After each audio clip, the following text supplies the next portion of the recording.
Le të shohim mësimin që gjendet në librin e Mateu, kapitulli 26, vargu 17. Tani ditën e parë të ndormeve, dishepujt ju afruan Jezusit dhe i thanë: "Ku do të shtrojmë për të ngrënë Pashkën?"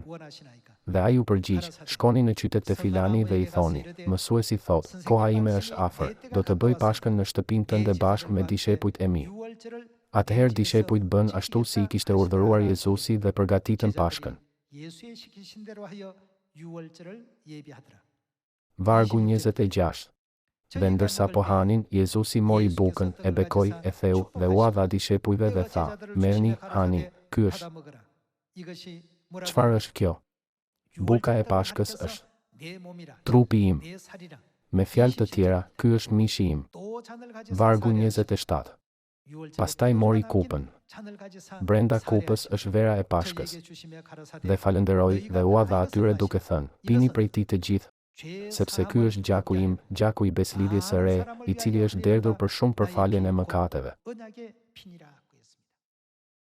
Buka e Pashkës dhe vera e Pashkës përmbajnë kuptimin e të qenit mishi i Jezusit dhe gjaku i Jezusit.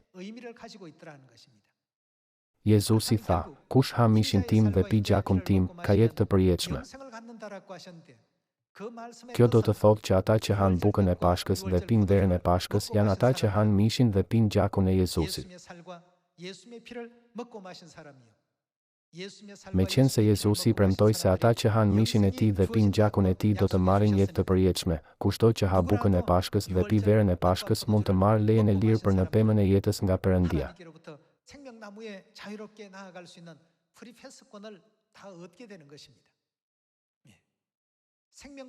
Perëndia, i cili vendosi një kufizim në rrugën për në pemën e jetës, bëri një kalim të quajtur Pashkë që na lejon të hyjmë lirisht në rrugën për në pemën e jetës. Kushto që merr kalimin, do me thënë Pashkën, mund të hyjë në rrugën për në pemën e jetës. Megjithatë, ata që nuk e marrin kalimin nuk mund të hyjnë në rrugën për në pemën e jetës. Kështu që nuk mund të jetojnë përgjithmonë. Ata do të ishin ende të mbyllur në mëkat, apo jo? Ne I japim falënderime, lavdi dhe lavdërime të përjetshme Perëndis atë dhe Perëndis Nën që na dhan një leje të lirë drejt udhës për në mbretërinë e qiellit nëpërmjet beslidhjes së re. Faleminderit shumë.